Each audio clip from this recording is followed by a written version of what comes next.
Hello and welcome to Aquarium Dilemmas. I'm your host, ScienceGal Aquatics. I'm Carrie, and this is my co-host, Jesse, and welcome. Yes, welcome. Thank you so much. This is going to be a fun episode. I hope you can take something from it and pass it along and share the advice. Yes, thank you for tuning in.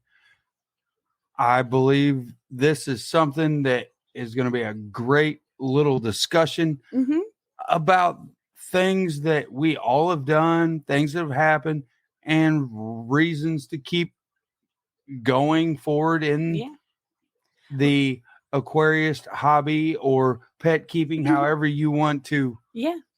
Just little pieces of advice that I wish somebody would have told me about, warned me about. Just sit down and say, hey, some of these things are going to happen. Some are good, some are bad, some are neither good or bad, but you're probably going to encounter this, and keep going and look on the bright side, because some of these you're just going to encounter, and I don't want you to beat yourself up and quit the hobby. And it's just some little things I was thinking about, trying to remember, of just like, yeah, that would have probably been helpful if I would have known that last year, yesterday, or 10 years ago. Maybe that would have been helpful. And some of them you could probably tell me I need to hear it every day. So just tell me every day, because there's honestly in my fish keeping career, I love keeping fish. I love it. I love it. I will always have aquariums, but there's some weeks, there's some days that do test you. And that, I think, is when I grow the most. But there's just some general things looking back that I think would be helpful that I wanted to share. That's just like, hey, whether this is your first tank or your 30th tank, just, hey, these are just some things that I learned along the way that you might encounter.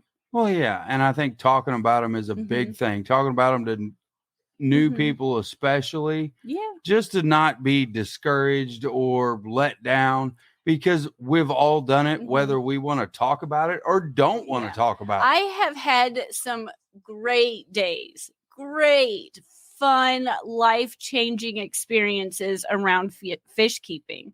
I love it. It will always be in my future, and I'm glad it's been a large part of I've always kept aquariums. But there's just those certain days or weeks that's like everything I touch, it's just like, gosh. But even though you run into those days, and sometimes they stick in your brain a little bit, like one bad day will stick in my brain a lot more than 100 good days for some reason. But it's in those moments that you're tested and challenged, and it makes me either research, ask for help, or learn and grow. And some might be avoidable and some are not. But even though it's a bad day, a lot of good comes from it. And the really, I think the first thing that really did come to my mind when thinking about it was just the advice, or I don't even know if it's advice, just something that I've learned, that you're going to lose fish no matter if you take the best care of them. Either uh-ohs happen, or it's an older fish, or just there's a sick, just whatever. Just, you're going to lose fish. You're going to be super attached, and in some occasions maybe not as attached, but it's still rough. And I have spent so many occasions and hours just beating myself up, just blaming myself. And sometimes, honestly, it was my fault. I should have either put the lid back on, or checked the temperature better, or paid closer attention when I was draining whatever it may. Sometimes it is my fault, but overall in my fish keeping journey, I've kept a lot of fish successfully. But there's been some times that there's nothing I could do, or it's just something that's... Well, there's a lot of occasions that things are out of your control. And sometimes they're in your control, and it's an uh-oh. But either way, over the long stretch of your fish keeping hobby or lifestyle, whatever, it's just so ingrained in my life. It's just, I've learned a lot, but there's still occasions where things pass away. And like you said, sometimes it's avoidable and sometimes it's not. Just don't beat yourself up because it's going to happen. And the best thing you can do is just learn from it and try not to have it happen again. Well, yes, learn from it but and don't move on. quit. Don't quit. Well, I obviously don't quit. That's the main thing. But there's a few things that you're always going to lose fish. Yes, sometimes it's your oopsie. Other times it's out of your control. It could be sickness. It could be where you're getting the fish from. You don't know how old these fish are either. So there's and what they've been through. It's not even how old they are. It's just sometimes they might be a juvenile fish, but the traumatic experience of being shipped from one country to another breeds a very stressful time, and their immune system's down, and you could have set them up with the most perfect ideal down to like everything, the minute detail, and sometimes something might happen, and sometimes it's really expensive and sometimes it's not, but just, and for me too, in those occasions, it really sucks. And I'm the type that I really do beat myself over it. And I think about it for months, and then like years will pass. And for some occasions, it'll pop back into my brain and I spend some more time thinking about it. But in those occasions, I have grown the most as a fish keeper, even though I really prefer the good days over the bad and the great weeks over the bad weeks. But in those occasions, sometimes it does force me to learn something that I never would have thought of, or reach out for help, and they give me like, oh, I overlooked that. It could be something simpler or small or whatever, but that's when I grow the most and I learn the most sometimes. Well, yeah. And I mean, going right into that, when you're getting new fish or you're trying something new, don't necessarily speed up or rush things, because in the long run, things kind of tend to, they pile up and it ends up falling back. Yeah, I'm really guilty of this all the time. I feel like everything just needs my help all the time. And sometimes it's best when I just set it up and leave it alone and don't rush through things, don't get impatient. Whether it's like, it's not bad. And in some occasions it does work out great, but there is a time where I thought I could speed up plant growth by putting all this and there's some like CO2, and there's some occasions where it does work and you can speed it up. But with the tanks that I have and the setup that I have, it seems like I was just creating an algae problem with my impatience. And if I would have just done it the right way and slowed down a little bit and just enjoyed the process and not try to rush through everything all the time, it works out far better than if you just rush through it. And sometimes it's not even that I'm trying to rush through it. It's just I get really overly excited about a project or something. Well, and I just when you get really want the results. But sometimes it really is best just to take a step back and enjoy, just watch and enjoy. Well, when you get new fish and new tank, you want that instant gratification. Oh, I do. You want that.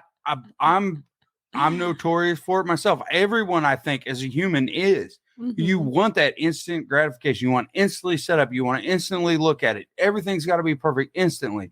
Well, it doesn't. And that really kind of leads into the next point of, if you do it the right way and go through the steps, and you're going to feel better in the long run. Everything's going to be better. And your expectations and goals for the tank you've set up could change. Yeah.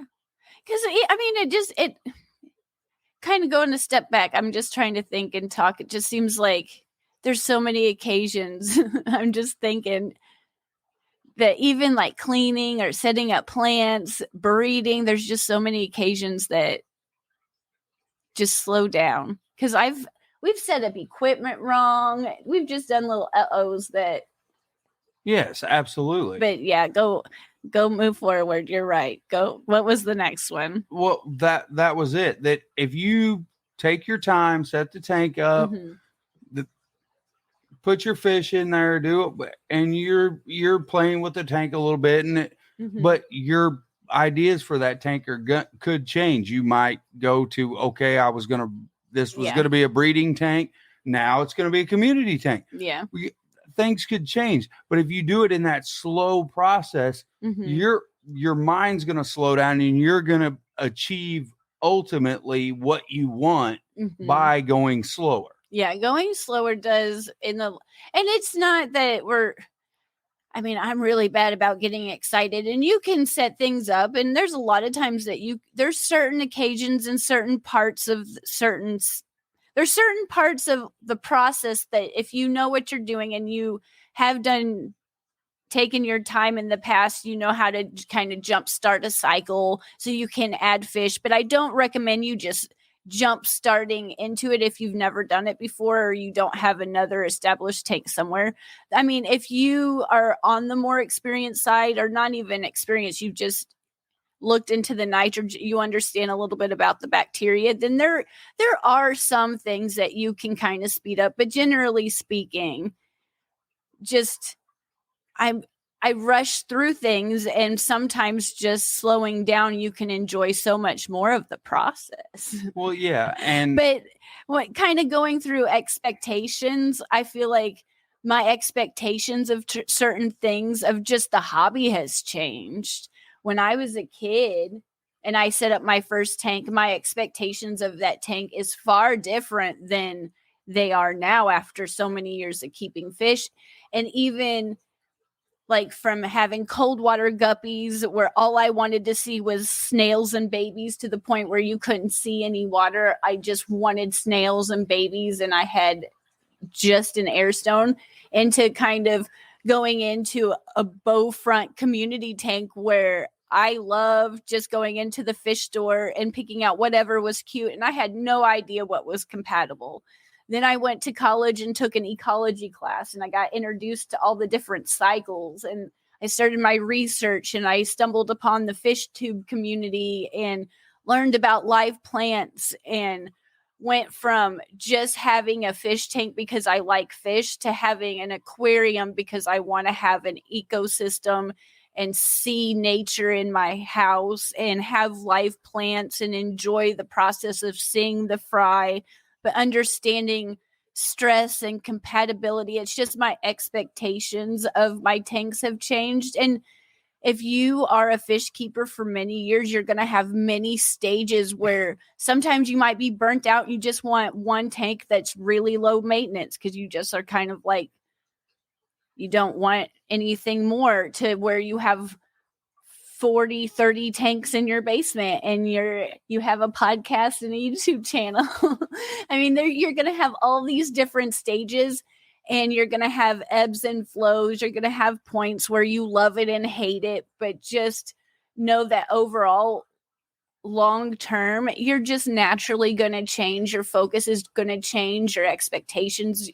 Maybe you like plants more in the aquascape. Sometimes you want to focus on just breeding and having a bare bottom tank. You might have 30 tanks. You might have 2 tanks. You might just have a pond. You're going to have all these twists and turns, and just the journey of the process of seeing what happens, not putting too much like, I want this and this and this, and kind of be a little bit more open to seeing what's out there, because I was stuck in a box for so long that once I branched out, I was like, wow, there's so many different things you can learn. That leads to another good point. When you start branching out of that box and you're moving around and being that wonderful aquarist, you don't need to go out and get every either fish food or filter or whatever the newest hottest item is. Yeah, I'm really guilty of this one. when you dive down this other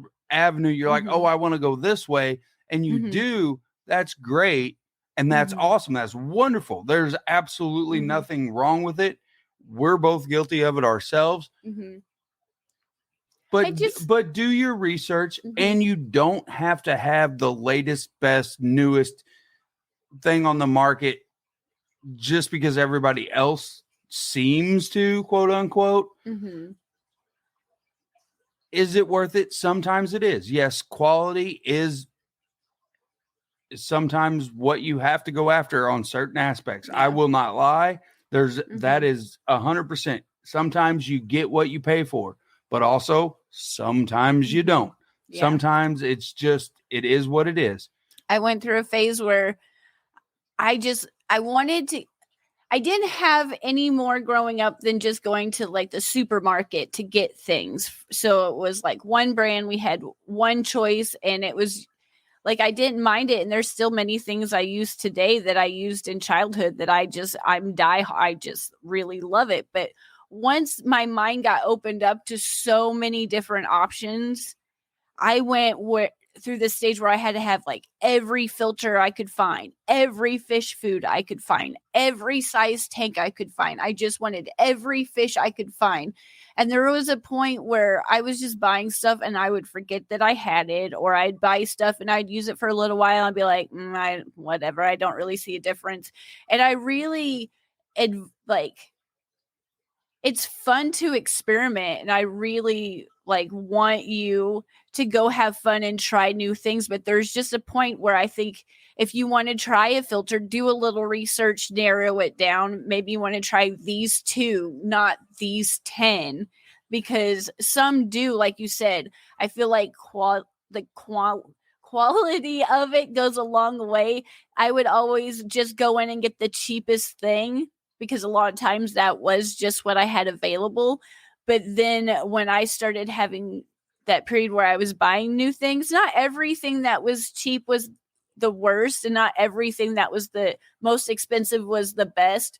But I was getting so much stuff that it was just going bad, especially food, and before I even got to use it. So there's a lot of fun being a new fish keeper or being introduced to something, but there's a point. Well, and there's also always a difference in what your needs are as a fish keeper versus the needs of you and the needs of me, of what we're going to just need. Kind of narrow it down a little bit, but still have fun. I still highly recommend it. Well, Go try new things, which leads to that other point of don't make it too complex on yourself. Yeah. Have fun with it. So just don't put stress on yourself. Like you said, have fun. It doesn't need to be stressful. Well, you said it.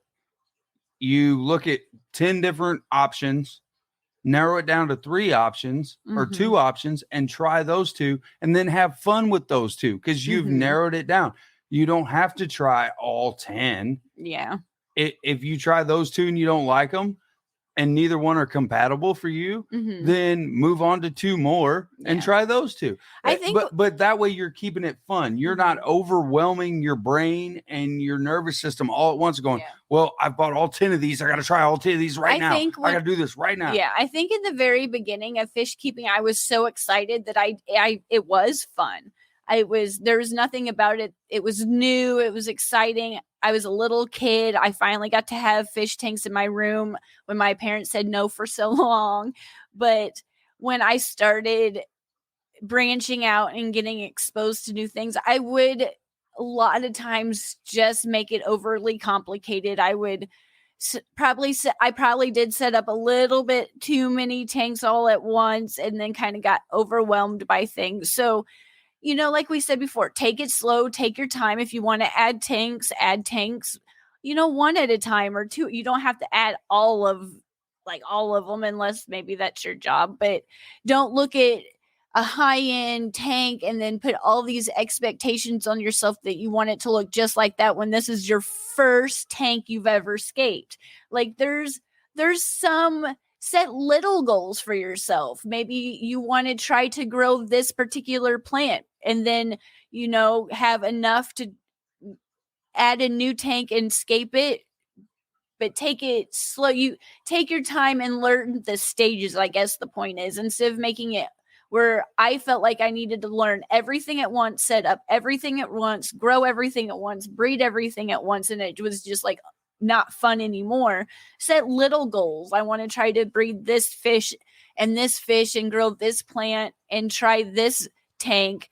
And once I get that, then I'll move on and kind of get the balance and the feel and the schedule for things before you add that. Not that I don't want you to try it, just do it a little bit slow so you don't get burnt out because you had this huge, crazy goal, which is completely, you can get that huge goal. Just break it up in little steps before you look at that real, and then I feel really good because I have all these check marks and not just one. Yes. No. Well, and that's a main thing. If that makes sense. That's a main thing. It really is. You're talking about, okay, you have these goals with this one tank, and then you're starting up another tank.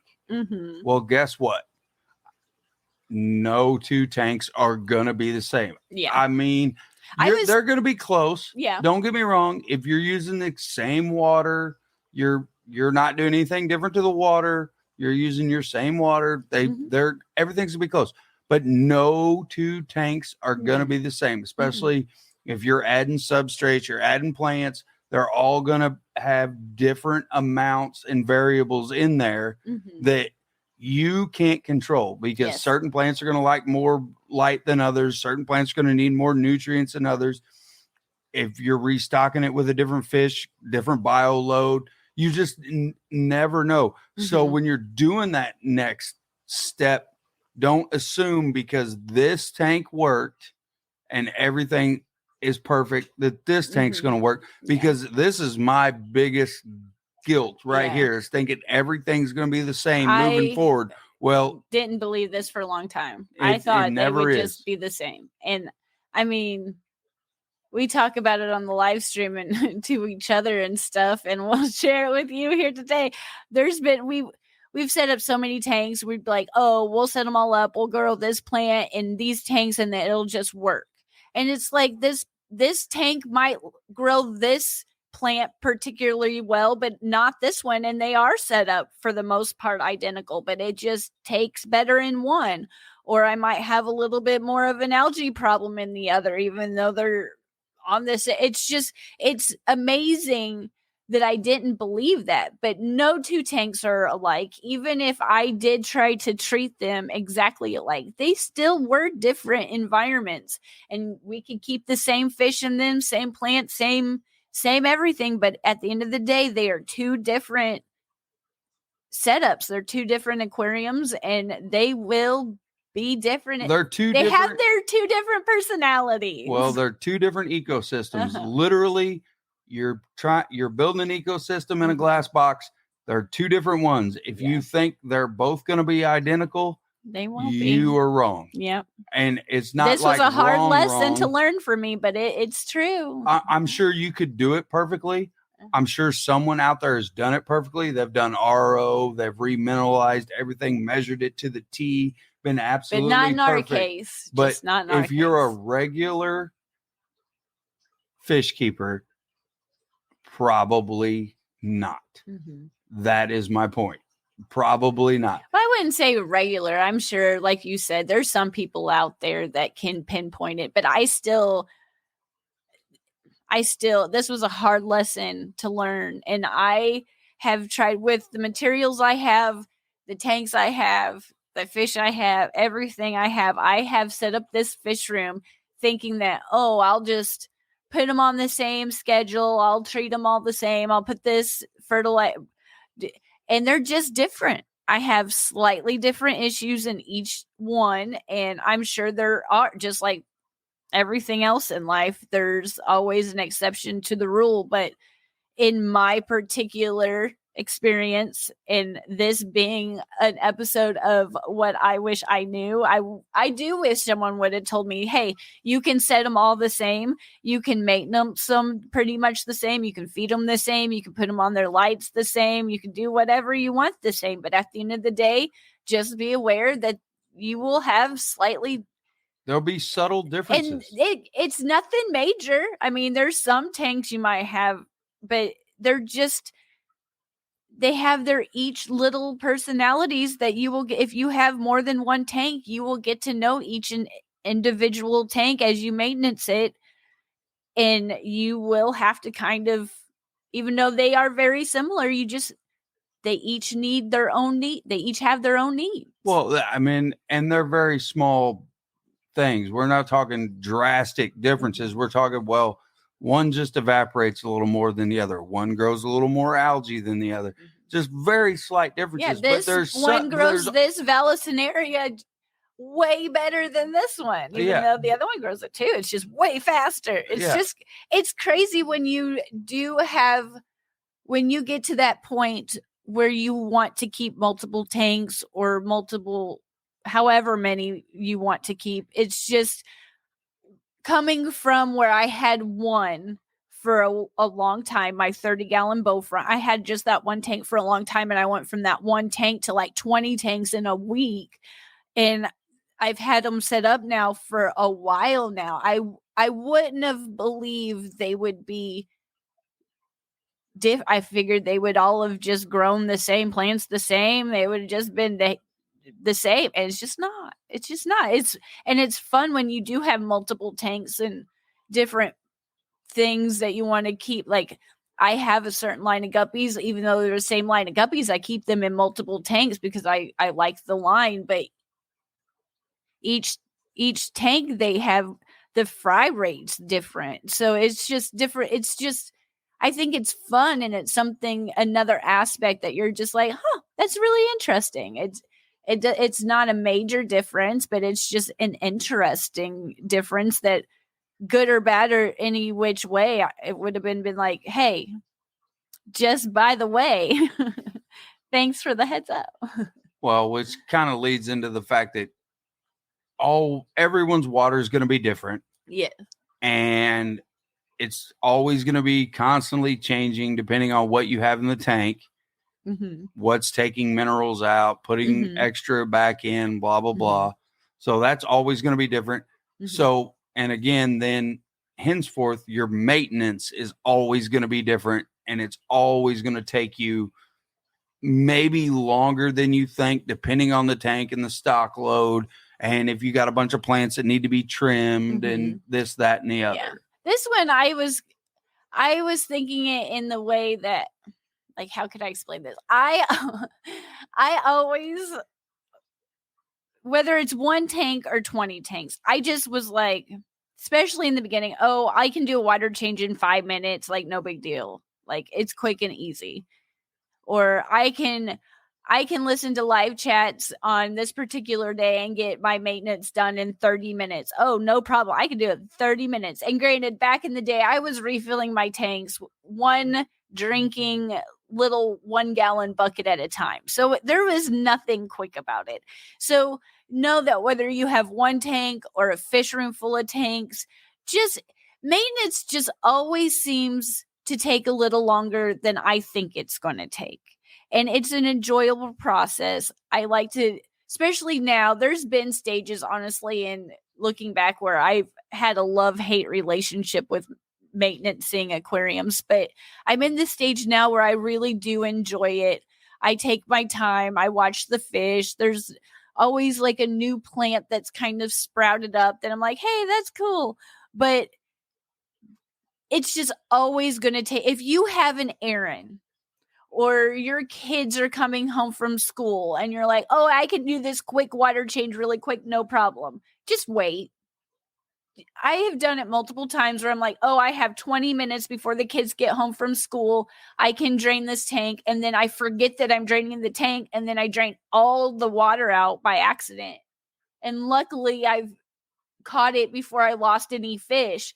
But if you have an errand or something to do, just go do it. Then do the maintenance, because you don't want to rush through it. You don't want to make stupid mistakes like that just because you get distracted. So just know, if you have some maintenance to do, just know that it's generally probably going to take you more than the 5 minutes that you think it's going to take you.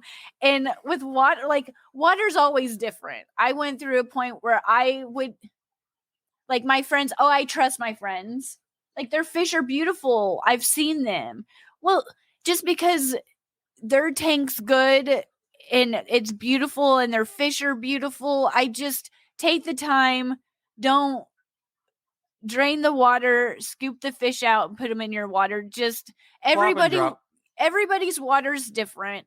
I love my fishy friends. I love getting fish from friends. I love, like, if I get some fry, I love it all.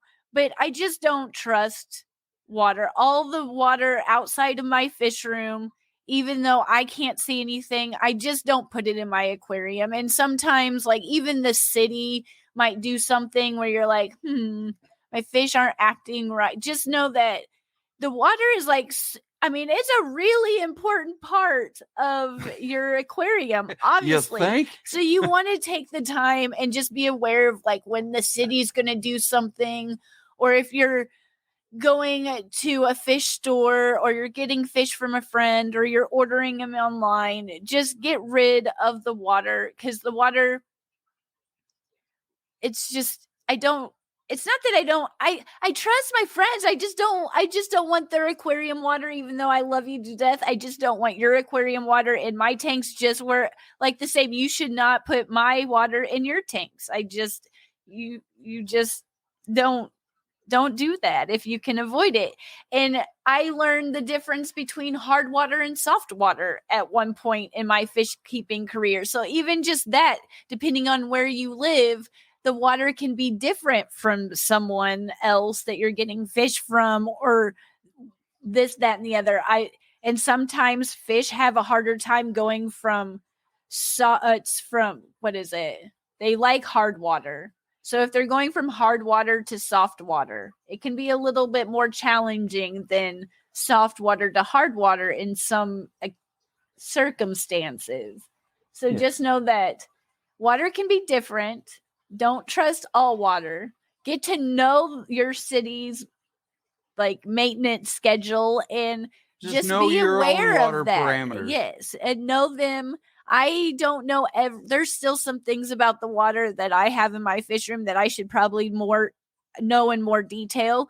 But just, even though it's like, it's just water, there's a lot that goes into that you should know, and just know if your water is hard and soft, because there's a point where I didn't even know that there was a such thing as hard and soft water, So to just get to know your water, it's important. It is. And I think the last couple points kind of tie everything together. Mm-hmm. While you're doing that maintenance, or not doing the maintenance, or thinking about doing that maintenance, because like you said, well, I got 20 minutes, maybe I could do it. Sometimes it's just best to enjoy your aquarium. Look at it, think about it, see where you want to go next with it, like we talked about earlier, because your expectations of that aquarium might have changed of what you want to do.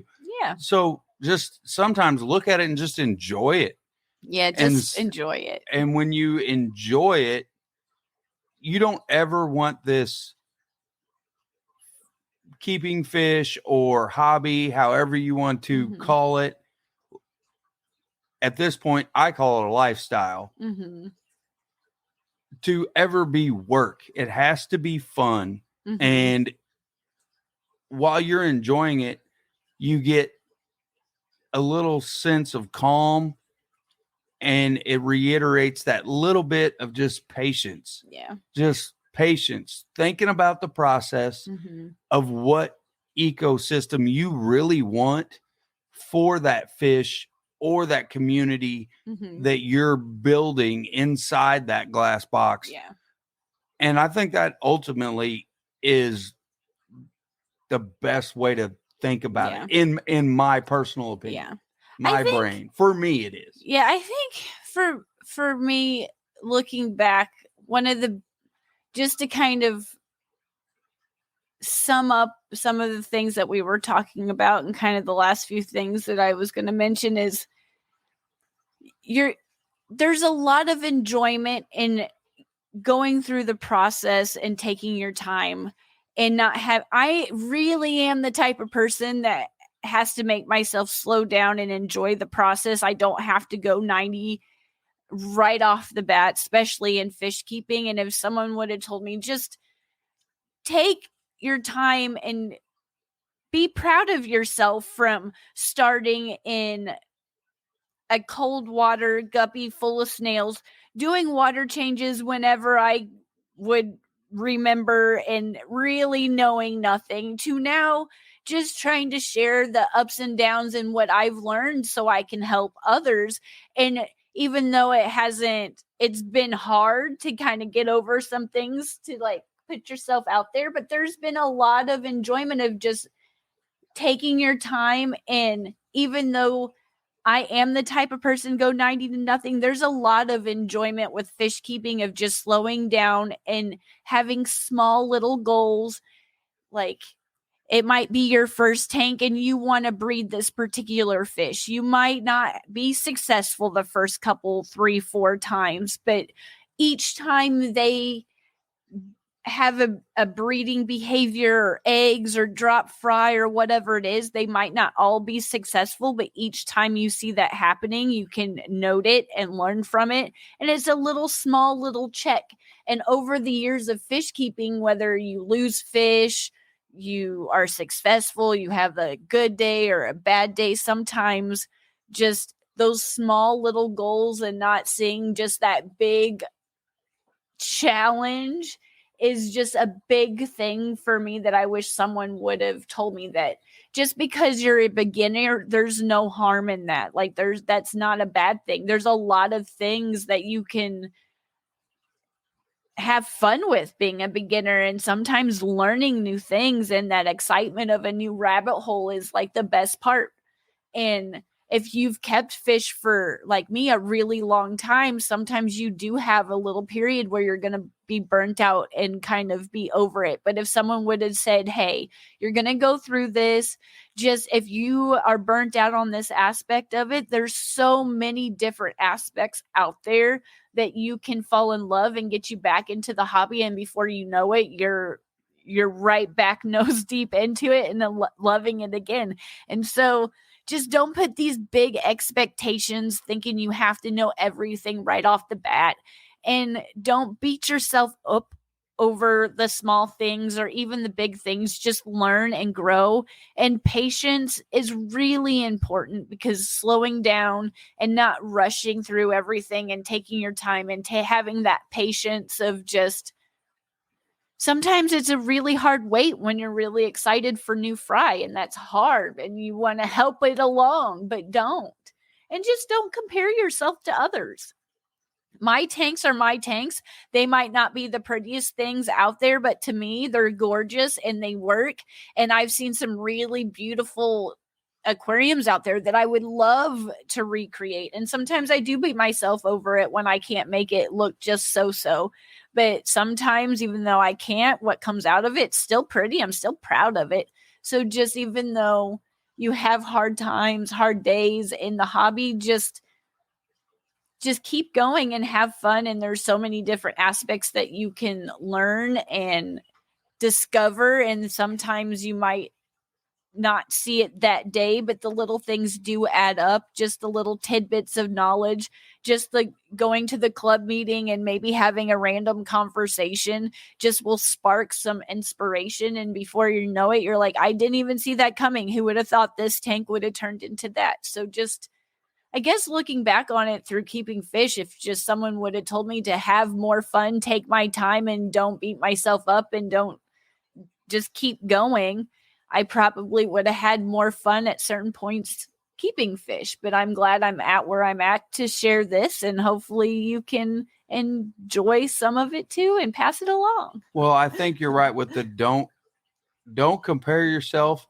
because there is, being a fish keeper, being a hobbyist, there is no really right or wrong. There's no right or way. There's no right. There's no wrong. Sometimes the wrong way teaches you so many things, and sometimes doing the right way is like, oh God, there's just no one way to do anything. Well, and the point of this is to, whether you're, even if you're an expert at a bunch of fish, if you're trying a new fish, basically you're a beginner with that one. You've never done it before. So you're almost essentially starting over as a new fish keeper, because you've never tried this species. You know, Mm-hmm. you've never had it in your fish room. You know what other people have told you about it, Mm-hmm. but you still can't compare yourself to those other people because, again, your water's different. Everything's going to be different. Mm-hmm. Everything's going to take time. And I think that's the great thing about talking about this is we don't want to compare ourselves, but we want to share with other people the same as everyone wants to, and not feel judged, and just to learn, to get better, have that patience, have that growth, learn as a community just to get better. Yeah. I don't want to compare myself to others anymore, but I really have learned the lesson of, instead of like coming home and saying, oh my gosh, I quit because I can't make that tank look like that, just find one aspect of that tank that I like. I might not be able to recreate that whole tank, but this one particular corner or this one particular plant or setting up this rock pile kind of like that, taking inspiration from breaking it down, be like, I might not be able to do this whole thing today, but in time, breaking down different aspects of that tank I love so much, I'm going to come up with something that you love even more. I love even more, that took inspiration from that, and I'm inspired by that. And even though something that I was like, man, that's so outside my skill level, through time and patience and not beating myself up, look what I've created today. And that has been a hard one for me to learn. And I wish someone would just take me aside of when I started and be like, hey, where you're at today is not where you're going to be at this and this point, but you're going to learn so many fun things along the way and have so many conversations that just enjoy the process, because you'll eventually get there. It's just going to take small goals and have fun and enjoy it instead. Yes. But thank you so much for listening to this episode. And if you would like to watch this episode, you're always welcome to over at ScienceGal Aquatics on YouTube.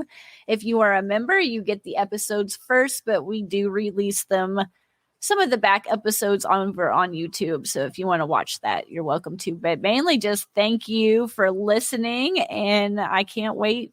And if you want to check out any of the stuff we keep, some of the plants, other things that we've been working on, you can check out our website. Yeah.